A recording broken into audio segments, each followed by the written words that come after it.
بسم اللہ الرحمن الرحیم۔ معزز ناظرین السلام علیکم۔ قارون حضرت موسیٰ علیہ السلام کا چچا زاد بھائی تھا۔ بنی اسرائیل میں اس کی بہت زیادہ عزت تھی۔ لوگ اسے حضرت موسیٰ علیہ السلام اور حضرت ہارون علیہ السلام کے بعد سب سے بہتر جانتے تھے۔ یہ تورات کی قرأت اور اس کے علم میں حضرت موسیٰ علیہ السلام اور حضرت ہارون علیہ السلام کے بعد سب سے عالم سمجھا جاتا تھا۔ فکر و فاقہ میں گزارا کرتا تھا اور عبادت گزاری میں بے نظیر تھا۔ حضرت موسیٰ علیہ السلام جب بھی کوہ طور پر 70 آدمیوں کو لے کر جاتے تھے، ان میں یہ ضرور ہوتا تھا۔ حضرت موسیٰ علیہ السلام نے اسے علم تورات سکھایا اور کیمیا گری سکھائی۔ روایات میں ہے کہ حضرت موسیٰ علیہ السلام سے قبل قارون فرعون کی طرف سے عامل مصر تھا۔ کچھ دولت فرعون سے حاصل کی، کچھ کیمیا گری سے پیدا کی۔ شیطان کی امداد سے مالا مال ہو گیا۔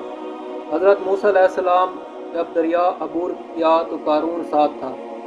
ابھی اس کا مزاج بگڑا نہ تھا، لیکن حالات کروٹ لے چکے تھے۔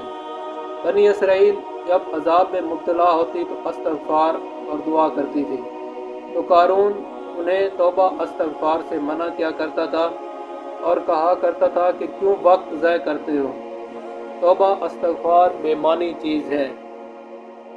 حضرت موسیٰ علیہ السلام کو معلوم ہوا تو آپ نے اسے کہا کہ ان حرکتوں سے باز آ جائیں، ایسا نہ کرو۔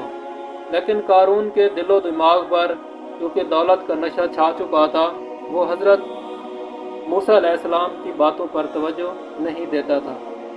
قارون اتنا زیادہ امیر ہو گیا کہ اس نے ایک عالی شان محل تعمیر کرایا اور اس میں عظیم و شان تخت بنوایا اور اس تخت میں زر و جواہر لگوائے۔ وہ اس پر بیٹھا کرتا تھا اور لوگوں کو جمع کر کے انہیں خوب کھلاتا پلاتا تھا اور رقص و سرود کی محفلیں لگواتا تھا۔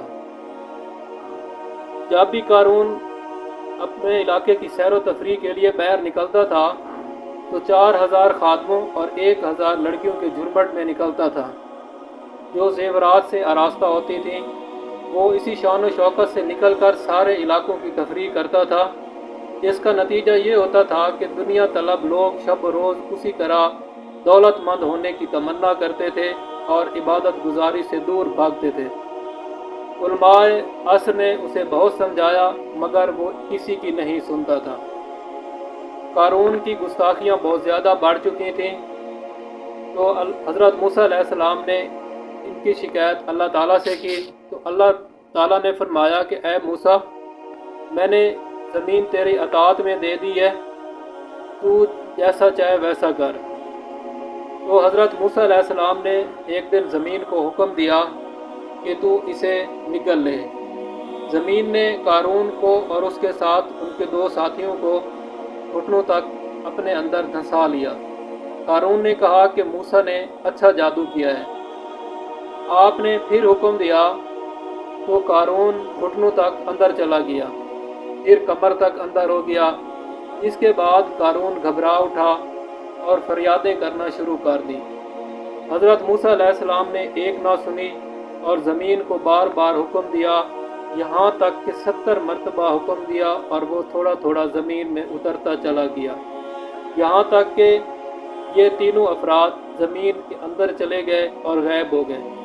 لوگ اس مقام سے بھاگ نکلے کہ کہیں اس کا عذاب کا اثر ہم تک نہ پہنچے۔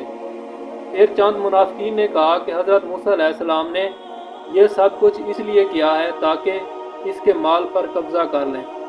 حضرت موسیٰ علیہ السلام کو اس خیال کی اطلاع بطور کشف ہو گئی۔ انہوں نے دعا کی اور اس کا سارا مال بھی زمین کے بطن میں چلا گیا، اور اس کے بعد آسمان سے آگ آئی اور ان کے تمام ساتھیوں کو جلا کر راکھ کر دیا۔ ناظرین، اگر ویڈیو اچھی لگی تو لائک کریں اور چینل کو سبسکرائب کریں۔ شکریہ۔